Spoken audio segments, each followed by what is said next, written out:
But the thing for leaders is, we need to think about being a little cyborg. We need to think, I want to leverage the very best of being human and human strengths, and then also leverage the very best of technology. So if I can harness the power of technology for filtering big data, for monitoring for trigger events, for automating tasks and campaigns, but then inject the truly human things that actually make a difference, now we're taking the best of both.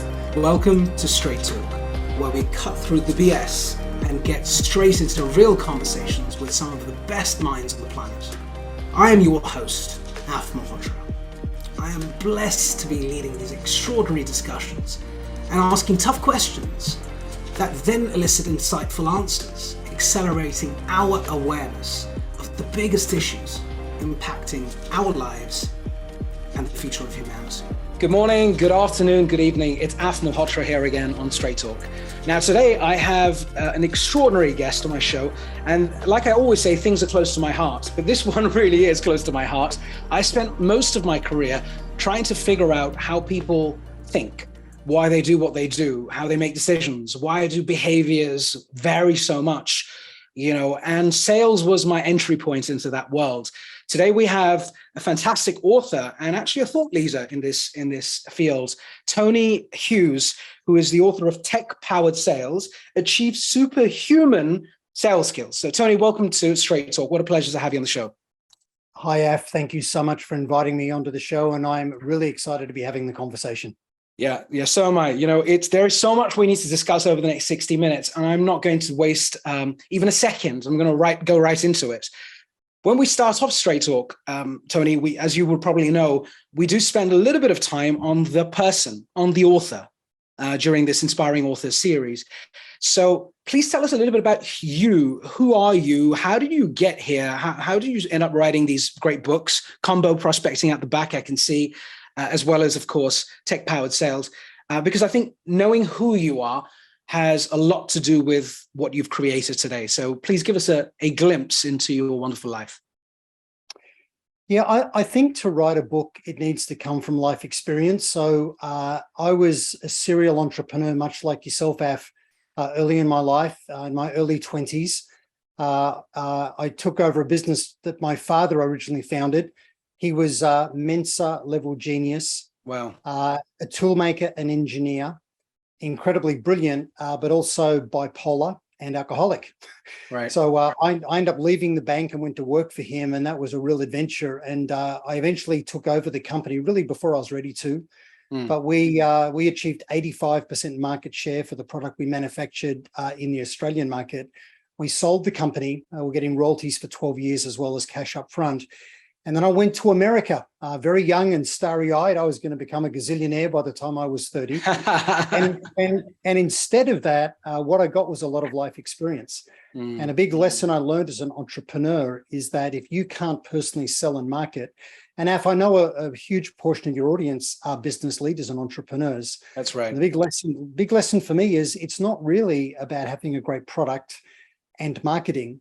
If you can't personally sell, then you're in deep trouble as a leader and an entrepreneur. So the ability to positively influence. So when I came back to Australia, in a 7-week period, these things happened. My mother died of liver cancer. My stepdad killed a guy and was on a murder trial of all things. My sister tried to commit suicide. Our biggest customer in America went bankrupt. They filed for Chapter 11. Another big international company had air freighted our product to Japan and copied it and said, if you've got a problem with that, feel free to talk to any of our 37 lawyers in Irvine in California. Our manufacturing partner in the US also went bankrupt. My car got stolen, the dog got run over, and my wife left me. When you tend to think in life, things can't get worse, what I found is they often can. But I learned resilience really often. And I know this sounds crazy. I'm telling you the story for a reason. I decided I needed to stay in Sydney because of what was happening with my family. And I couldn't go back into the same industry. We were receiving royalties for another 11 years at the time. And the big lesson I learned in the USA was that if you can't personally sell, you're nowhere. And I thought, I need to go and learn to sell. So I decided I'd pursue B2B selling. And radio paging, this is back in the day of radio paging, alphanumeric messaging in a pager, was brand new in the marketplace. And I found a company that just, they took a gamble and hired me. Two of the sales guys later told me over a beer one night in a pub that they'd had a bet about how long it would be before I either quit or got fired. But long story short, there are 112 reps in the company. I became the #1 rep in the company within 5 months, then the #1 rep in the industry, and set records that have never been broken. I sold to IBM at 70% higher prices than they were paying the competition, and they're still a customer today, nearly 3 decades later. So, and then I progressed from selling into sales management. I discovered in that role, you get paid at the average, and the reward for being promoted is a lot more work and stress rather than an individual contributor. So I ended up moving up into the IT hardware industry and then the software industry, and then ended up running all of Asia Pacific for North American multinationals. So all of that life experience, I learned a lot about selling, and I saw a lot of really bad behavior in the world of selling. For me, selling is about making a positive difference in the lives of others, both personally and professionally. If you're not a good fit, if you can't really help them, then it's not ethical to be trying to sell to them.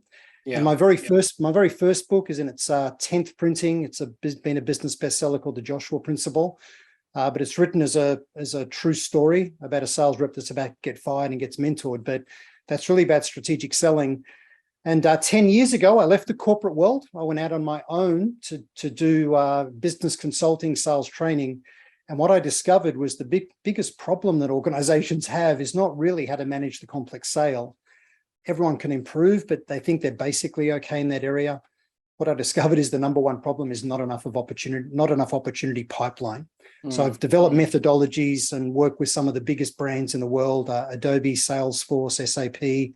I was at DocuSign today working with a whole bunch of their people, largely around how do you create consistent quality opportunity pipeline. Yeah, beautiful. What a story. And I one part of your story that resonates with me is this constant series of casualties in life and catastrophes that at that point are horrible. They're really horrible. And then, of course, when you have time and you reflect and you think about it at some point, at some stage, you realize it kind of happened because it needed to happen. And you, because you've come through it on the other end and you're in a better place, of course, you can pontificate and you can be grateful. And so I think we're very fortunate. I've been through a lot of that from a health standpoint, and I've got my own story. I think those of us who come through that and are still here and on a show like this are winners to a large extent and are grateful. I think there are a lot of people who don't come through it as well. And we must acknowledge that. A lot of people have a rough ride from there on. And our job is to actually uplift as many people as possible through the medium of communication in this regard. And I think what you're doing is wonderful. So thank you for sharing that. I want to now go into the book, and of course, and then we'll go crazy and we'll go down as many alleyways as we can. I have so many questions for you, of course. So tell us a bit about this book. Of course, it's a no-brainer. I don't want to state the obvious. Anyone can pick up the book. In fact, they should and read it. In fact, everyone should read this book, whether you're in sales or not, tech-powered sales. It's on Amazon. It's on various other channels. And why is it a necessary read, Tony? Why is it an essential read for anyone? Well, the reality is that technology and software is eating the world. It's changing everything. For those who've seen the latest Top Gun movie, which is an incredible film, but one of the setups in the movie is that a fighter pilot's a dinosaur, and it's true. The airframes and the abilities of the aircraft far exceed what the human body can cope with in G-forces. And if you look at, whether it's the medical profession, I used to be a pilot. There used to be a flight engineer on large aircraft, and the only aircraft that still has a flight engineer is the Airbus A380. It's the only one in the world, but computers do a better job of monitoring systems and helping save the aircraft if there's a problem than a human. Yeah. Whether it's law, the simple process of looking at precedent for a client, software and algorithms can assess risk far more effectively than anybody else. And the thing that just blew my mind is how many salespeople crazily think that they're okay because they build relationships with people. Well, we all need to wake up and smell the coffee. If you look at what's happened in the last 3 years in the world, kicked off by the pandemic, we moved to a digital first world. People discovered, there's ways for me to get my time back. I can transact digitally. And the war now for the customer is really around customer experience. It's not really about salesman or saleswomanship. People aren't looking for another professional friend from the land of sales in their life. They just want their time back. So technology is changing everything, and selling is certainly not immune. A lot of knowledge professions are absolutely changing, and many roles are going away. So I had a look at the way technology is changing and advancing, and in some levels AI is overhyped. We're really moving now into the era of general intelligence. We're just in very early stages of that. This thing of the singularity, where super intelligence, a level of self-awareness within AI comes, it could be 200 years off, it could be 20 or 30 years off. I really don't think we know. And mimicry is not real human intelligence. Yeah. But if you define intelligence, the ability to store and retrieve information, to remember things, to analyze data, computers do all of these things much better than human beings. And if you think about the Turing test, Alan Turing, this thing of on the other end of a keyboard, would a human be able to tell they're even dealing with a computer? Well, computers have passed the Turing test already. It was in 1997 that IBM Deep Blue beat Garry Kasparov in chess, and that's just a whole lot of brute strength what-if analysis. But then about 5 years later, 2011, IBM Watson beat the best Jeopardy champions in the world. And if you look at that, that's natural language, abstract contextualization. It's really tough. Yeah. And at the time, the computer that did that was the size of a giant bedroom. Now it's the size of 2 pizza boxes. And in 2016, AlphaGo beat Lee Sedol, the 18 times world champion of Go, which is, again, 2,500 years old, and showed a level of human creativity in the way it played the game. And just a few years, in 2018, a few years ago, Google Duplex was shown on stage phoning people, having telephone conversations and booking appointments for an alleged client, and the other human being on the other end had no idea.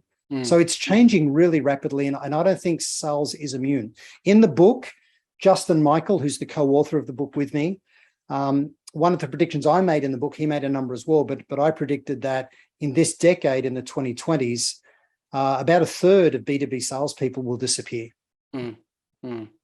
You're bang on, and I think when you think about, and I was talking about this earlier, just before we started the show, if you think about the digital world order, as we like to call it back here at StraightTalk, the digital world order is a force, and it's a convergence of many forces, of course. And it's entering the corporate world, has entered a long while ago, and it's entering and spreading almost like a tsunami across all of the functions. Well, imagine it's a tsunami of all aspects of digital, the tech stacks, the applications, the servers, the mindset, the knowledge, everything that is tech related, which by the way, and you'll remember this, and I'm an ex-tech sales guy too, 15 or 20 years ago, maybe 15 years ago, tech was uncool. Anyone in tech who was hanging around coding was a geek, who had headsets on or had, the wired headset on, and it just wasn't a cool space. And you brought the tech person along, and it was like, just sort of come along, solution architect or the tech guy, just come along. I'll do all the talking, just open your mouth when I tell you to open your mouth. And you remember this, right? And it's amazing how the tables have turned in every regard. It's cooler, it's way sexier, it pays way more. Believe it or not, you look at all of the salaries globally on the tech titans, the coder jobs, software jobs, and so on. And of course, every business unit today, again, the poor IT director in the old days was trying to say, hey, hear me out. I can do more than just keep the lights on. And all of the other functions were like, oh, you're not allowed at the boardroom table. And of course, now it's flipped. They're called the CIOs now, and the CDOs, the chief digital officers. And of course, every business unit now wants to do digital, right? Yeah. Now, that sounds rosy and fantastic. I will challenge the CSO, though. And I love the fact you talk about this, the CRO and RevOps, because I'll get you to talk more about it. Tell me a bit about your experience around adoption of technology. You talk about the tech stack in sales. Firstly, what does that mean? And then let's go into what is working, what's not working with people actually getting what you're saying here.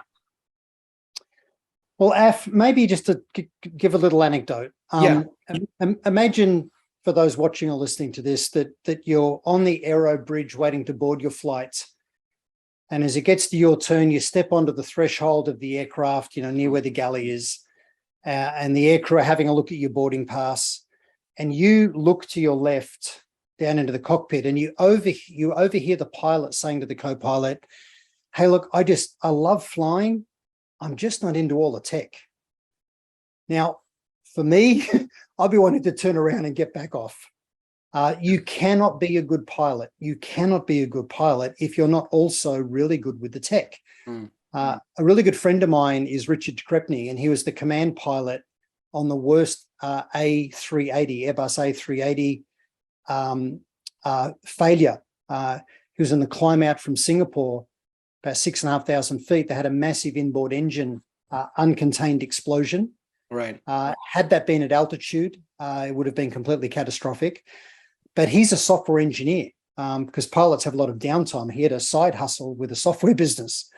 And when he converted from Boeing into Airbus A380, he took the time to understand all of the flight law, the way the aircraft was in essence coded. So he could be a cyborg. He could be, man and machine working together to save the aircraft and save all the passengers. Now, the thing with sellers is most sellers bumble around in the dark with their own tech stack. Whether it's their ability to configure their own dashboards and reports in their CRM system, whether it's their ability or lack of ability to work with their marketing automation tools, or whether it's their sales engagement platform, things like Outreach.io or SalesLoft or in Salesforce. They've got automation as well. Even if it's a simple thing like LinkedIn Sales Navigator, to say to a person, look, show me how you use the Navigator wizard to build a Boolean search to notify you of trigger events, which help you understand why there's a high propensity to buy. They literally have no idea. I mean, I've had sellers where I'll call their mobile phone, their cell phone, I'll phone them. And instead of hearing their own dulcet tones, this is Tony, sorry, I couldn't take your call. Instead of that, I hear some automated thing from the telco, with a robot giving me the number I just called, saying, leave a message beep. And I go, well, did I dial the right number? Is this their voicemail? And I'll say to the seller, hey, look, it'd be more professional. And I think it would help you if you recorded a voicemail greeting. Oh yeah, I haven't figured out how to do that. And I'm thinking the phone is your most basic of tools. So in tech-powered sales, we talk a lot about the essential stack for a seller, and then the optional or the advanced stack for a seller. Right. So there are hundreds of tools. Right. And when you go, let's go back to the scenario there for a second. So the two parts. The first story was about your buddy and technical knowledge and software knowledge in a highly complex environment, which is flying a plane. Yeah. And then you talked about something even more basic, which is the voicemail scenario, right? Yeah. And what I take away from that, and I would like to spend more time on this for a second, is people. Because methodologies are great and ideas are brilliant, and you could lay the whole thing out, Tony. I mean, this is what you've done. I mean, it couldn't get easier. You've pretty much laid out the playbook and said, listen, just read this book, just follow it, get all those tools, subscribe to them, happy days. Really, I mean, it was pretty much laid it out. Now, it's never that easy, is it, really? Because, of course, the people who have to make the decisions, the people who have to adopt, can be the biggest enablers or disablers. Tell us what you're going through right now. Is this a walk in the park? Like, here's the book. Every company is knocking on your door and you're closing them and you're thriving. I'm sure you're thriving anyway. Or are you seeing people who just don't get it? And let's figure out why together. Well, if you look at large businesses, or even if it's a scale-up business, change management is always difficult. So any form of digital transformation initiative is difficult. And trying to change the behavior of sellers, I would argue, is the most difficult of all. Yes. Because the way that a salesperson is wired is they really feel like it's me and the magic of how I engage with people that helps us win business. It's me and my relationships, right, which is really all of the value. And the reality is those relationships belong to the company that you work for. And people aren't looking for another relationship in their life today. They're just looking for a way to drive improved results. And increasingly, we need to provide value in conversations and real insights as a way of starting to earn engagement. So for sellers, the biggest constraint on their own success is not the available market. It's not typically product market fit. It's time. They need to apply their time where they're going to get the highest yield. So maybe if I can talk about a couple of things would maybe help those listening to this that own businesses or looking to drive scale. The first thing we need absolute clarity on is product market fit, and therefore our ideal customer profile, what I call our ICP. Most people act like the whole world's a market. If someone shows interest, they'll happily talk to them. But if we're honest about product market fit, really honest about it, and then think, well, what really defines our ideal customer profile? And where using tech well comes into play here is there's headless browser technologies out there that can sniff the websites of organizations. It can look for things in their tech stack. And I even had a consulting house I was working with. Now, they don't do anything with CRM. They do no consulting around CRM at all. But here's the interesting thing. They got the URLs of their 15 best companies worldwide. So their 15 best companies, they got the URLs. And they used a headless browser tech. Things like Built With would be an example of this. But they went and sniffed the sites of those 15 brands, and they identified a whole lot of common attributes. And one of them was almost all of these customers, 14 out of the 15, had Salesforce. They used Salesforce. I thought, well, although we don't work with CRM, we don't consult around CRM, it's interesting that that's a technographic which indicates a willingness to invest, in driving digital transformation. Correct. So they start thinking, okay, well, organizations that have made investments into platforms like Salesforce are likely to be willing to invest in the type of digital transformation services that we offer, right? So they just found that as a common thing. So thinking about our ideal customer profile, the technographics, firmographics, psychographics. So for example, you might think, well, it's companies in these industries of these sizes. They're in growth mode. So they're a growing company. They're hiring for these types of roles. They've got this kind of technology footprint. They're the people we should target. Maybe there's technologies that you replace well if you're a tech seller, or technologies you complement or integrate well with. The second thing that people need to do is then get really deep into the buyer personas to whom we sell. Right. So you might, and it's rarely one person makes a decision. So you might think, gee, we sell to the chief legal officer, the CHRO, the chief HR officer, the CFO, the CEO. You go, well, there's 4 buyer personas. And the conversation with each of those needs to be different. We need to speak to how this person's measured in their role and how they can drive improved results. And if you do your ICP analysis and definition well and honestly, and then you take the time to truly understand your buyer personas, now you've got a really good chance of building the right conversation narrative. Right. You can build a conversation narrative that will actually work. And you can leverage tech to help you do this well, because once you've defined your ICP and buyer personas, you can then look for trigger events. And tech, there's a chapter in Tech Powered Sales about trigger events. The trigger events and referrals are really the superpower of selling. They create the shortest path and the highest probability of winning a new customer. And again, you can use technology in both of those domains to really supercharge performance. Beautiful. So let me break that down. So the first is very much about segmentation and the ICP. Second one is about buyer personas. Super important. This is the role, as we like to call it, the role-based engagement and selling. And the third one you said was trigger events. And when you say trigger events, I assume this is when you use tech, This is some form of alert or notification of things related to that buyer profile in the ICP that will alert you of, oh, okay, Tony just won an award, okay, or Tony has just signed a huge partnership with IBM, for example. Is that what you're referring to? Yeah, and the most powerful trigger event is a role-based trigger event, and I'll give you an example of this. Yeah. I once got the role of sales director of a public corporation. Now, unbeknownst to me, I found this out after I joined. I was the third head of sales globally in this company in 3 years. That tells you a lot straight away.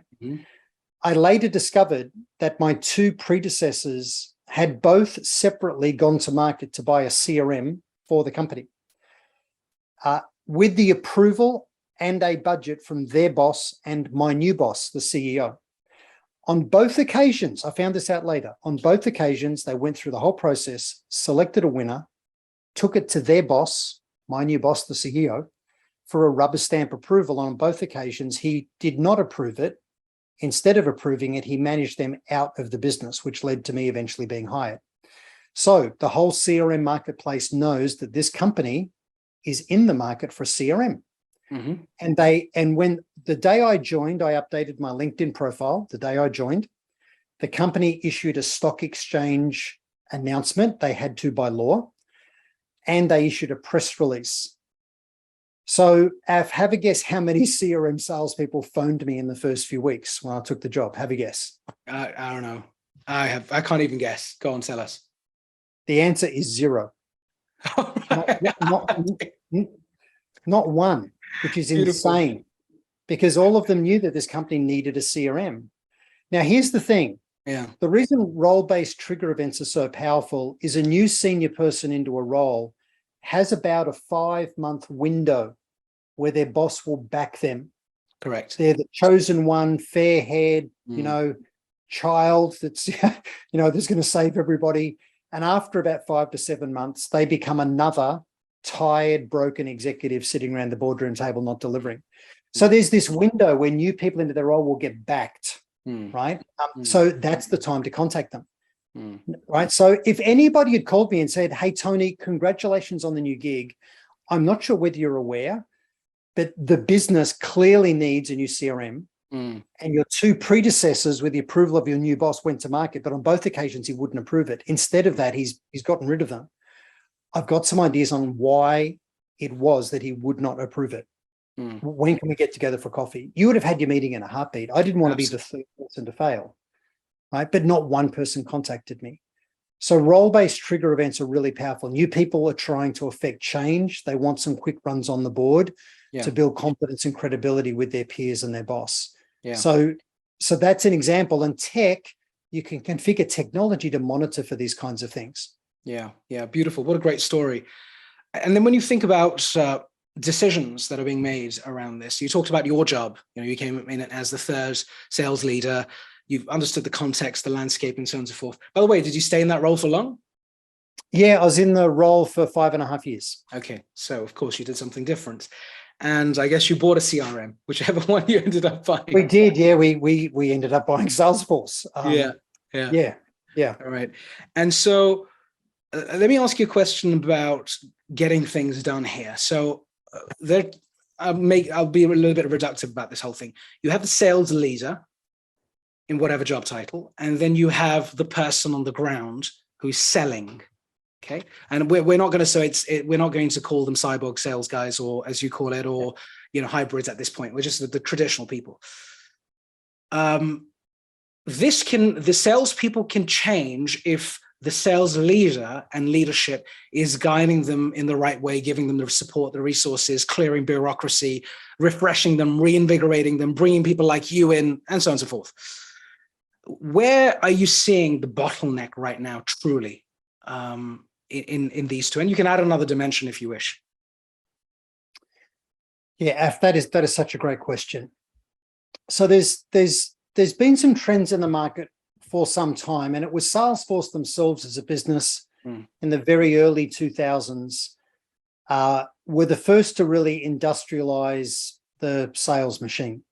So they segmented roles, like the Henry Ford production line. They said it doesn't make sense to have an expensive, grey-haired field seller doing the more menial work of segmenting lists and updating the CRM. And so, for example, at Salesforce, they've got 3 inside sales roles. They've in essence got a junior sales role that's really a data wrangler. So they're building lists and getting data and everything else. They've then got what they call a sales development rep, an SDR, and they deal with inbound inquiry. Mm-hmm. They've then got an outbound inside seller called a BDR, business development rep. And the job of the SDR and the BDR is to create what they call a stage 2 opportunity that they can basically have a qualified op and hand off to a field seller called an account executive. Now, in COVID, all selling became remote selling. So you couldn't really get on site. And what's been interesting is those more junior inside sellers have been much better at adapting to using the tech stack, right? And on average, if you look at a tech startup scale-up business, they spend over $1,000 US per month per rep on tech. Right. Justin and I believe that could go as high as $5,000 a month. Okay. So what we believe will happen is there'll be a shift in the application of capital, of working capital, away from as much on labor and more on the tech stack. So we get much higher level of productivity from more effective sellers. Now, for the field sellers that think, well, I can take people to lunch and entertain them, and I'm good with my stories, I can close the deal. Well, the reality is, if you think you're the closer and you can't open your own deals, you're not really a seller in the current age at all. So the most difficult, the most important phase of selling without doubt is opening. And the way we open determines whether we ever get to close. And for most big organizations, those expensive field account executives, for most organizations, those reps have to self-generate a gap of anywhere from 40% to 80% of their annual number themselves. So if they look at what they get from marketing leads, from SDR and BDR work, from partners, they've still got this big gap. So they've all got to become their own BDR or SDR and generating ops. And what I'm finding is the older sellers typically just are not as savvy and as good at using the tech. The younger sellers tend to be good with the tech, but they're not good at going deep and being as effective as they could be. So when we think about tech, just for those listening to this, at any point in time, on average, 3% of the market will be looking for what it is that you sell. But 40% of the market is open to change. And the problem is a lot of marketing activity and a lot of outbound selling activity is designed, or by default ends up appealing to just the 3%. Strategic selling is all about uncovering the 40%. If we can engage early at senior levels and really create positive bias toward us in what their requirements are, co-create the business case, help them secure consensus, we become the emotional favorite. And that's how you win deals and really maintain margins. You show partnership rather than just say it as a cliche. So again, if you use technology well around ICP, buyer persona, trigger events, we can target and engage where we can be most effective. And we can use automation for more of that mass kind of activity to uncover the 3%. And again, this role of the chief revenue officer, this new discipline of RevOps, right? The operationalization, man, that's a hard word to say, of revenue, by really bringing sales and marketing and tech stacks together, and maybe giving the inside selling function over to marketing and give marketing a quota, give marketing some accountability on MQLs actually converting to revenue, marketing qualified leads converting to revenue. Correct, yeah. Right, and then force field selling to move up the value chain more. So in every business, we just need to think about how can we automate and how can we deliver a better experience for our sellers and our partners and our customers, because the experiences we create really determines the margins that we make. The experiences we create determines the loyalty that we have with staff and customers as well. And tech is such a big part of it. We've all had it in our own lives, whether it's the way we engage with our bank, that we go, wow, like how easy is doing banking now compared with what it used to be. And we decide to be loyal to that experience. Yeah, that's a fantastic analysis, actually. Thank you for sharing that. The elements of the sales leader, I'd just like you to stress on that. So now we've talked about the Salesforce example, which is a great one, of course, and they've figured it out and they do really well as a result of it. And they should, of course, because they're a sales company and they sell CRM. So God forbid if they didn't do a job. And by the way, there are CRM companies who do a terrible sales job, which is a bit of an oxymoron. But anyway, talk to us about your experience with leaders then. So you've talked about the older, the younger, the approach that works, that doesn't work, the intervention of the tech stack, and that's fine. And let's set that aside for a moment. But of course, all of these people are governed by, led by, incentivized by some leader somewhere who's a sales leader or the CSO or the Rev CRO. What are you seeing in the market with the kind of demographic and the type of sales leaders? They could be enablers or they could be disablers, right? Yeah, well, it's often said that a lot of sales enablement that goes on in businesses feels disabling for the sellers. It's like they're having a fire hose shoved in their mouth. Yeah. And if you look at the tech stack, a lot of them feel both bewildered and overwhelmed, by the amount of tech and the things that they need to learn. But again, for every seller and every leader, if we truly are in a profession, like every pilot, for example, is an avid reader. They're reading every air crash investigation report they can lay their hands on. Correct. Yeah. Because they're all thinking, I don't want my life and my catastrophe to be a warning to others in life, right? I want to be learning from everything else that happens out there so that I can protect people and do a great job. And the number of sales leaders and salespeople that just say to me that they don't read, and I think you've got to be kidding me. A doctor, a dentist, a lawyer, a pilot, an architect, an engineer, like all of these people are readers. Like you have to stay read. All of them stay current. I've been doing some work with some of the biggest med tech companies in the world.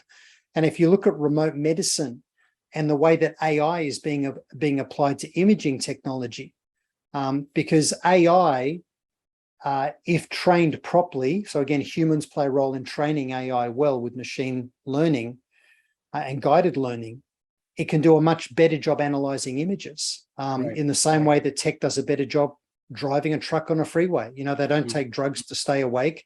They don't cheat their logbook. They don't get road rage when some bad driver cuts in front of them. They just drift back and leave space. And I know tech's not perfect yet. But the thing for leaders is, we need to think about being a little cyborg. We need to think, I want to leverage the very best of being human and human strengths, and then also leverage the very best of technology. So if I can harness the power of technology for filtering big data, for monitoring for trigger events, for automating tasks and campaigns, but then inject the truly human things that actually make a difference, now we're taking the best of both.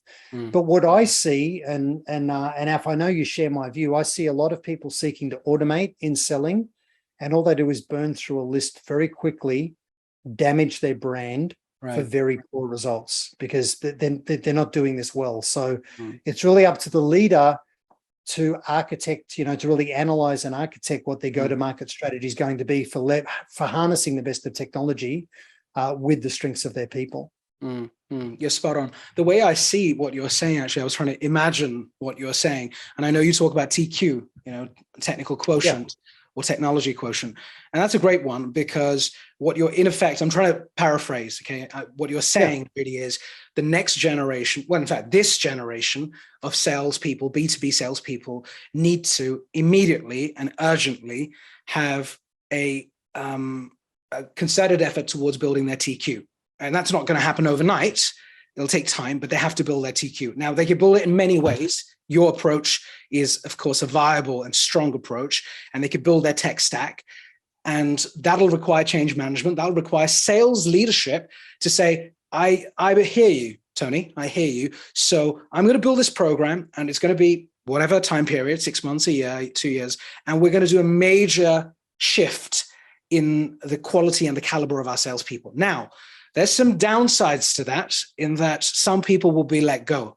The legacy and the ones who haven't been able to change. That's just the way it is, right? I call them the dwindlers or the rigidites. borrowed from Luddites who just don't change. And you try it, but of course it's just not going to happen, right?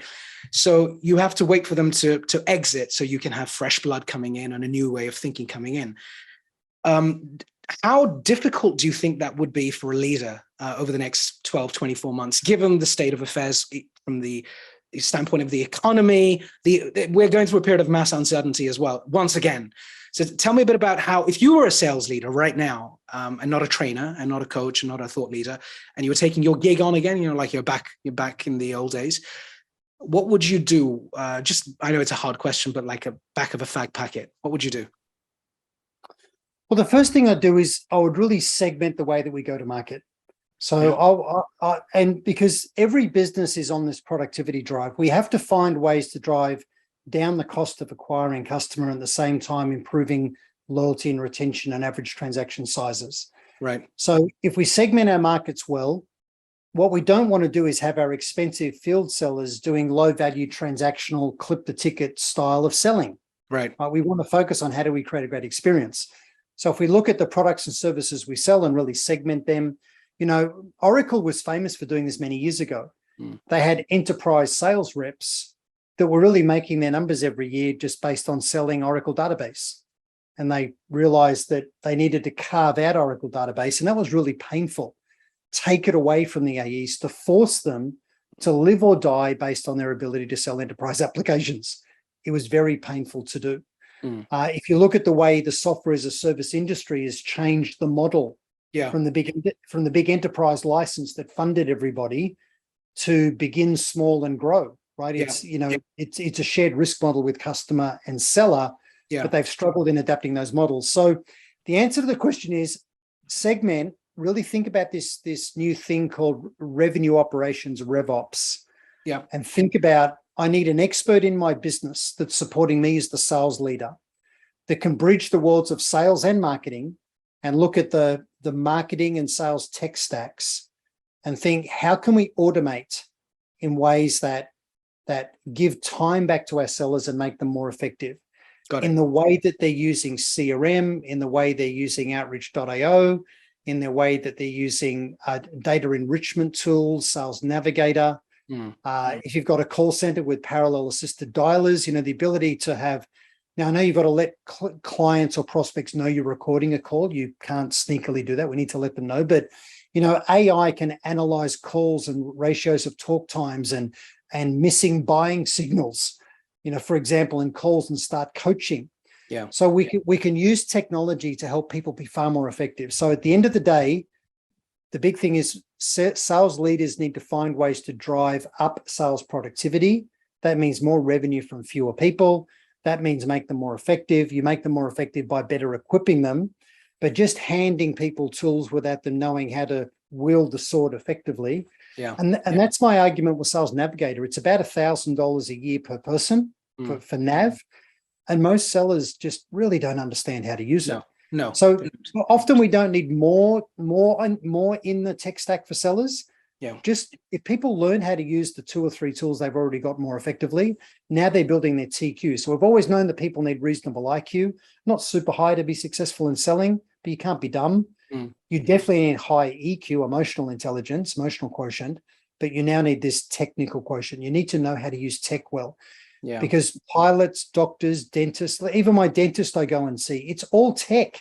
He's taking images and he's showing me the photos and he's keeping a record of everything. And he's using technology very effectively to give me a much better experience and better value as a patient. One of the things you said, thank you for that. One of the things you said, which is beautiful, and it's again clicking here, which is this concept of, we talk about the concept of ambidexterity in human development, right? Which is agility, flexibility, adaptiveness, whatever. Think of the pendulum going from one side to the other and just so superfluous, just moving as you wish.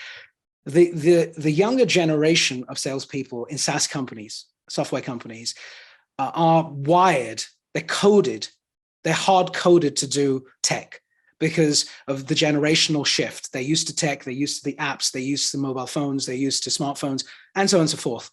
And for them, it's not onerous. But the old school sales folk who were super successful, let's not forget, at one point, at one stage, they were heroes. They were number one on the leaderboard. They were the apex of selling. Now, like most, have been comfortable and complacent, and time's gone by, and it's gone by at such an alarming rate. You talked about the examples of AlphaGo and so on, computers that were the size of a room, now the size of a pizza box or 2 pizza boxes and so on. That knowledge and that awareness has been forgotten or hasn't been absorbed by the legacy salespeople. So now they're stuck. It's the classic, well, why should I change? And you hold on to, when you're fearful, you hold on to, it's like the walking stick from yesterday. You're like, well, this should work for me. And of course it won't, it won't. And I also see, and I don't know what you think about this, I see a conflict between the younger people, or the younger sales guys, the BDI, SDRs, and the older ones who say, well, you don't know what you're talking about. I've been selling for 37 years. How old are you? I'm 27. I've been selling for 30. You weren't even born, And so I've seen these conversations happen. And so I guess what you're saying is, look, there is going to be there's a series of casualties that are coming our way to an extent. Is that fair to say? It is. And it's largely around the top of funnel. Yeah. And that's where the big problem is. So the older, more experienced seller, has got some amazing human traits. So, if I think about the difference between where machines are strong and humans are strong. So humans are great with fun and humor and storytelling, transferring belief and building trust, empathy, insight, politics, managing ambiguity, building emotional connection, setting a vision for a brighter future, building the business case, getting everyone on board. Now, will machines ever do those things? No, they're the domain of humans. And an experienced, seasoned seller with a good, qualified, big enterprise opportunity can apply all of those human things to progress and close the deal, because they build confidence and trust in how they engage. Yeah. The other end of that spectrum is commoditized transactional selling, right? I just bought myself 2 car parts recently, and I phoned the car manufacturer. I was on hold for an hour. It was all annoying and frustrating, only to get told that the parts I wanted, one part was $1,100 and there's no stock in the country. And yet on eBay, I can get the exact same thing for $26 and I received it in 4 days, right? Now, so I had this human experience, an expert from the company, from Nissan or Nissan from America. And it was just frustrating. So if we're selling a commodity, we don't want humans there. That's not where they should be playing. So commodity selling, we don't need or want people. We just want a great experience. Find me my stuff, make it easy. But complex selling we do. But in the top of funnel piece, what I'm seeing is the gray-haired, experienced, seasoned seller that says, hey, I know how to sell. Well, what they don't know how to do is go create an opportunity from scratch. They can't find a way to monitor for triggers and breakthrough and use all the sales intelligence tech, source people's phone numbers and email addresses directly, find where they're, posting in social, go and get into the orbit of the world of your prospect, go and find a referral or a sort of backdoor channel in, to the person. They're just unable to use the tech to do that well. And an old dog who can learn new tricks is awesome. And the young dogs don't have all of that experience, but they're good with the tech. So I just say, for top of funnel, like the older experienced salespeople, learn how to use the tech really well for top of funnel. Just as an example, it makes my head explode. The number of sellers that I see on calls, and I'll get on a Zoom call or something, and they're sort of like this, on the thing, right? Like they've got their head chopped off, right? Yeah.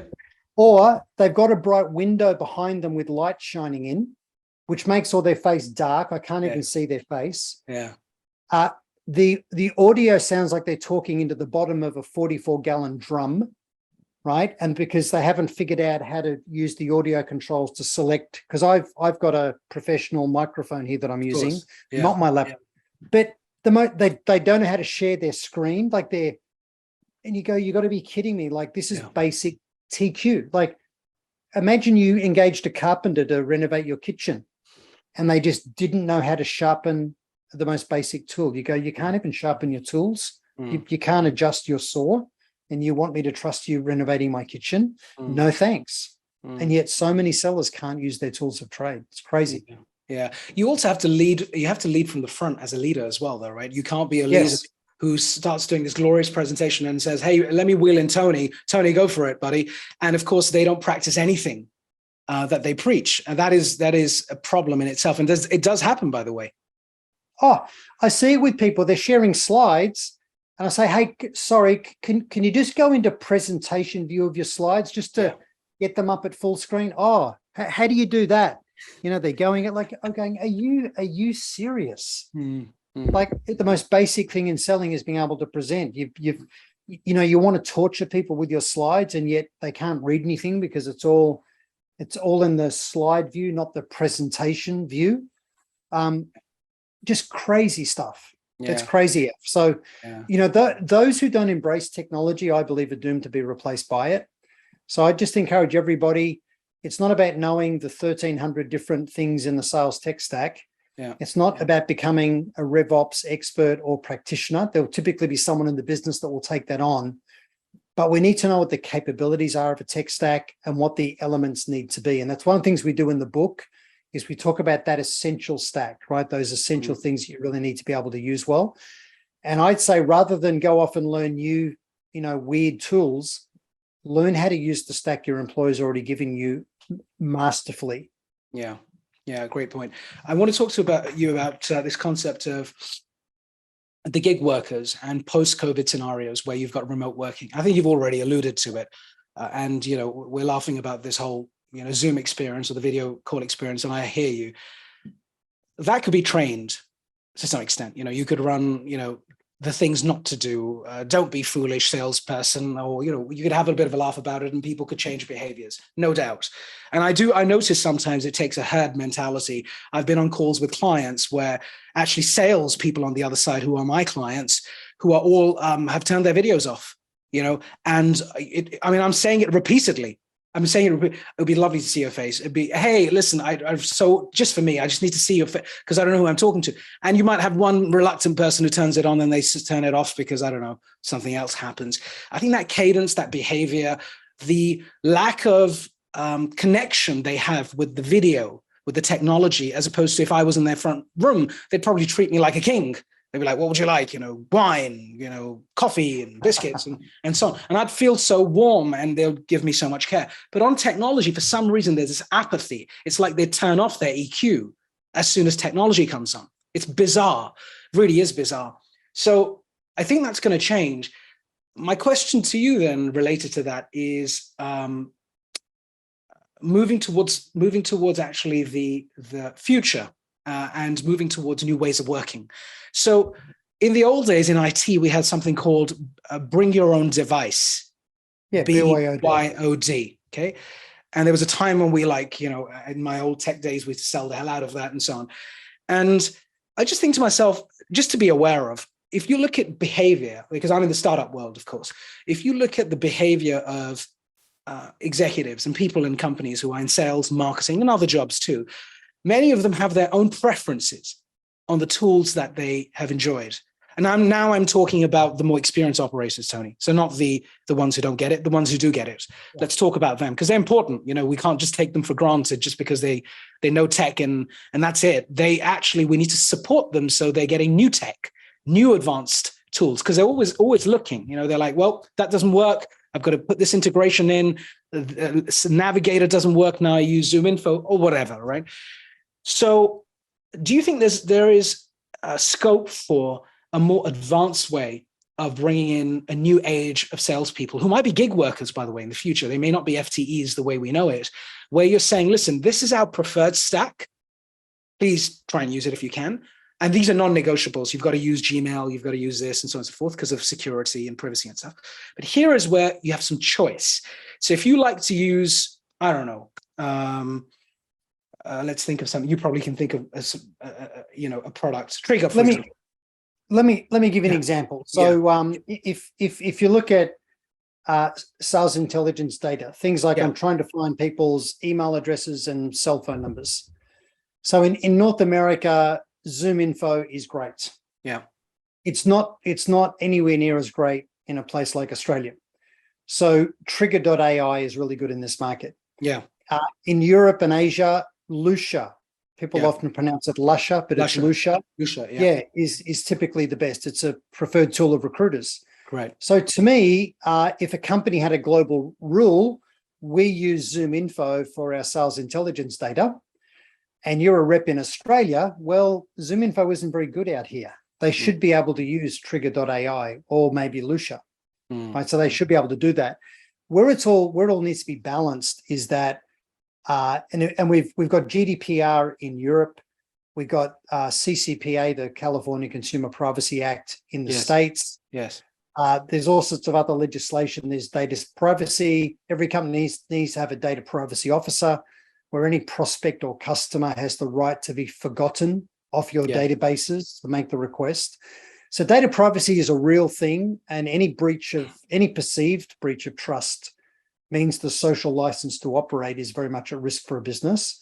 So you don't want rogue sellers, treating it like it's their data, not the company's data, and causing those problems. So again, I just think this role of revenue operations, right, where they get really good at the tech stack, how it integrates, how it works, and how everyone's trained.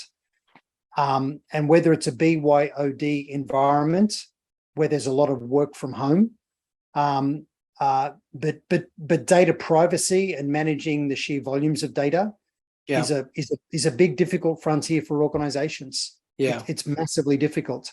Yeah, and it's very easy to damage your brand and reputation in how you seek to automate outbound. I've seen lots of damage done. And I think there's one more thing I want to talk about, which is IT. So when you talk about data and privacy, and of course it has so many implications, and you're looking at flexibility around it, for example, then to a large extent, the other thing that comes to my mind is this concept of having IT and the IT organization on board when you're making these tool-based decisions, right? Because IT generally can be seen as a blocker for large organizations where they say, oh my God, IT is now going to block it. We can't even get the coolest tools. Forget about it. I'm not using yesterday's tools, and so on. So do you think, or are you seeing that these chief revenue officer, or the sales officer and the CMO are working together with the CIO and saying, hey, listen, buddy, can we do this together? Because we're not going to be able to move the needle unless we collaborate and we get the bureaucracy fixed first. And again, that's the role of RevOps. RevOps is bringing the CMO, the chief marketing officer, the chief sales officer, the chief technology officer or CIO in the company together around how everyone's needs are actually met. Really interestingly, that was how Salesforce got going, because CRM systems were really the domain of IT. Right. And, I don't want people that are heads of IT to hate me for saying this, but I've been a CEO. And I know as a CEO, I looked at IT with disdain. IT were these people that just endlessly came back late on all of their deliverables and wanting more money and time. They just can't seem to deliver. Now, I know IT is insanely difficult, like it is difficult. It is, yeah. But that was where Salesforce got going, because sales leaders would say, IT is slowing us down. Here's my credit card details, let's just get going using Salesforce, right? So, and it was just all run in the cloud. And it was a big challenge for companies to get their head around this. For a long time, for a Salesforce rep, the CIO, the IT manager, was the enemy in the sale. He was the assassin or she was the assassin. And then eventually good leaders realized, actually, Salesforce is a platform for innovation, not just Salesforce, but other tech vendors as well. Yeah. It could be Adobe, for example, right? If you're looking at creating online digital experiences, right? You go, well, someone like Adobe, someone like Salesforce, these are platforms that help us as the IT leaders drive faster, lower risk, higher secure, more highly secure innovation for the business, right? So, why should IT be trying to build infrastructure when you can just, partner with an Adobe or a Salesforce and you get platform out of the box? Right. Now you can just focus your energies on innovation instead of building foundations. So yeah, it's about it all coming together is the reality. Right. And for sellers and sales leaders, we mustn't overcomplicate it. We need to put the customer at the heart of what we're doing. And most sellers, like you look at these sellers that don't use the tech well, and I would argue it's not about training, it's about mindset. They've got the wrong mindset. It's like they don't give a crap about the experience of the other person, right? Like if the thing's pointing up here, or if there's a bright window, or if you can't understand the audio, or they can't configure their voicemail, all of that is degrading the experience of my customer, right? It's damaging my brand. It's showing me to be unprofessional. You know, aren't I meant to care about my customer? Aren't I meant to be all about them? Yeah. Selling's hard enough as it is without having all of those technical handicaps with selling. So if people won't turn their camera on, right, well, what you know is they're not really listening. They're cruising through their email inbox, half listening. And the male brain does not multitask at all well. It just doesn't do it. So when I'm running sessions, I say to people, notwithstanding the fact that some of you may have legitimate bandwidth issues, like I understand that, but if your camera's off, you're the one I'm going to be asking questions of as we go through today. So if you want to leave it off, I'm going to be asking people with their cameras off all of the questions first before I get to the people with their cameras off. Right? And they all come on. Right. And I say, if you're not listening, you're going to be embarrassed.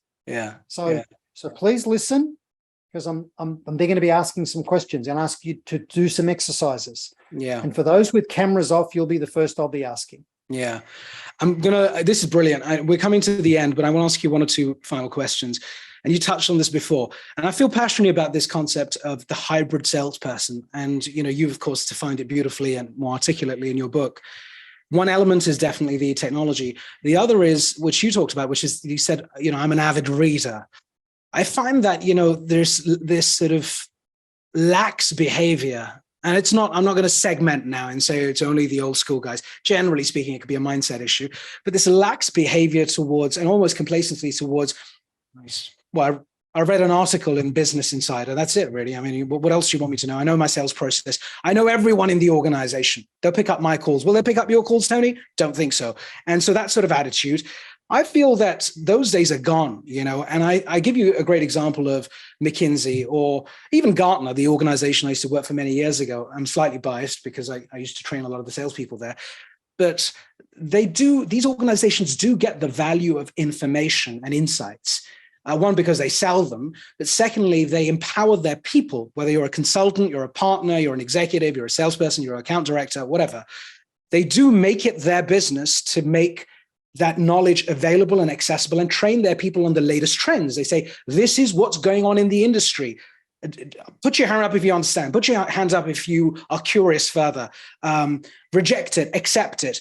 That analysis, that holistic understanding of business is what takes you out of IT, which is where most people sell, into the business.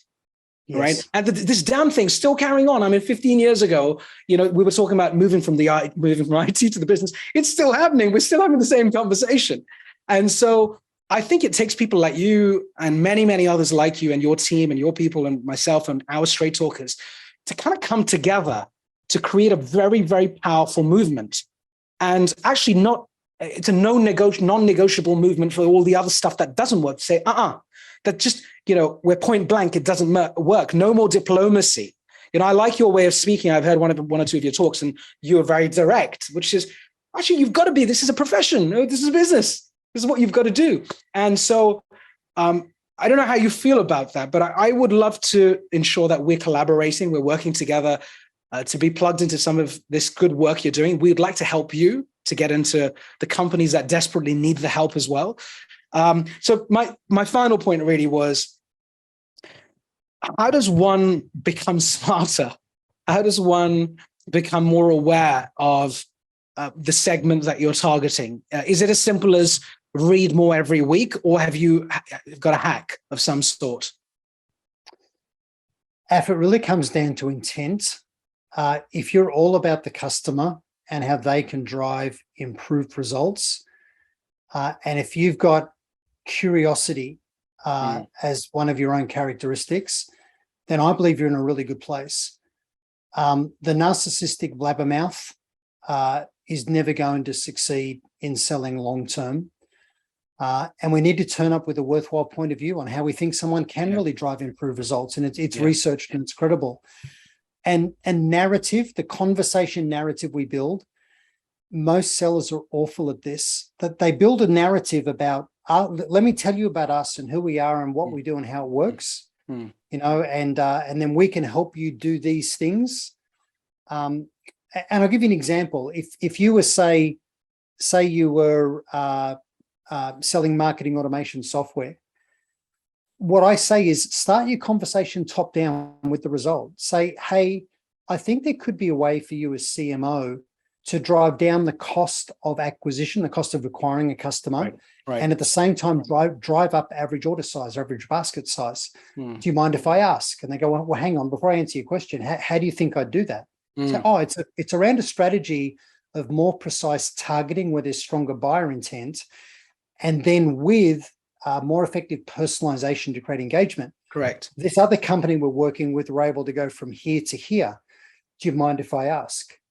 Right? Oh, well, you know, it's like, have you got any gaps, right? What's your own strategy around stronger targeting and stronger personalization?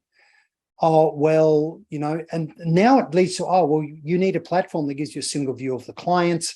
It provides, you know, insights out of all of the data so you can pull the things that you need to execute that as a strategy.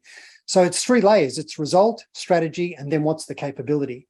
Most sellers start at the bottom. And what they do is when they talk about their own capabilities, they create their own objections. They get compared with competition, or they get delegated down and away.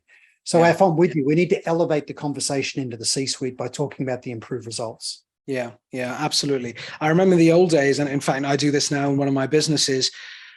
The level of knowledge that a person needs to have, even if it's not a salesperson, it could be a delivery person, it could be a solutions person. The level of knowledge they need to have about the clients needs to be par excellent.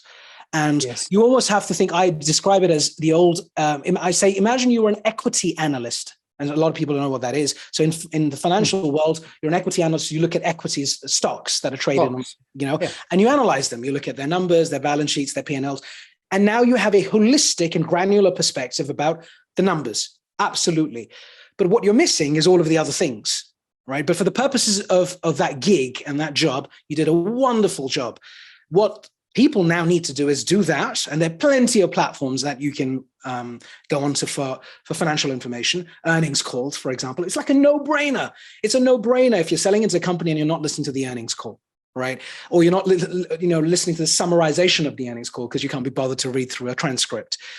And, I think those sorts of things, along with just like you said, being curious about an industry, like, so if I'm selling to FedEx, so how does FedEx actually make money? How do they actually make any money? Or do they make any money? Their stocks dive 25%. Why? And so I guess this is also my final point to you as provocative. It's not just about everything else we're talking about. It's also about talent and hiring. We haven't even gone into hiring because, you've got to hire. Let's cut some slack here. You've got to be great at hiring the right type of person. So your time to outcome, time to results is not 9 months. It's not even 3 months. Maybe it could be 3 weeks if you hire the right people in the right way with the right traits and the right skills and so on. So any guidance on hiring before we close off? Same thing. IQ, don't hire dumb people. Yeah. EQ, they have to be self-aware. And I would argue as part of EQ, customer centric, rather than self-orientated. That's the big transition for a leader. Yeah. Who's a rep to go from being about self to about the team and others. And then TQ, like they need to be savvy about what's going on. And if you've got those 3 things in play, you then just create a customer-centric narrative in how you go to market. And you do these things of clarity around your ICP and your buyer personas. So you're targeting where there's the highest propensity for success. Beautiful. It's been an absolute pleasure talking to you, Tony. I know it's evening time for you, so I don't want to keep you between dinner, family, bottle of wine, glass of wine, whatever it may be. And I've had a wonderful time. I'd love some feedback from you on how the experience has been for you for the last 60 minutes or so. Have you enjoyed this session? What can we do better? Yeah, awesome. I really enjoyed the conversation. Thank you so much, Af. It was great. Real pleasure. Where can people find you? Because we have a lot of people who might, of course, they're going to go and buy your book. But have you got a website, or where do we get hold of you? Yeah, so they can connect with me in LinkedIn. So just search for Tony J. Hughes in LinkedIn. Yeah. My personal speaker and publisher website, there's a lot of free content, recorded podcasts, webinars, is tonyhughes.com.au, tonyhughes.com.au. Got it. And my sales methodology and sales training site is salesiqglobal.com. So we've got an e-learning program around all of these things we talked about today. So how do you solve the top of funnel problem and create the right narrative in how you go to market? So that's salesiqglobal.com. Fabulous. Great. We're going to publish all of that on our site, and it's been a real honor. Thank you so much for coming on the show. The next time you launch your, I'm sure you're going to write another book at some point, of course, because you've written so many fantastic books. We'll absolutely get you back on the show if you're up for it. And, may the force be with the sales force be with you, not the company, but the sales force in general. Yeah. And be well, look after yourself. And it's been a real pleasure. Thank you. I'm signing off, everyone. Do click on the subscribe button when you're watching this on the bottom left or right, because we'd love you as a subscriber. All the best.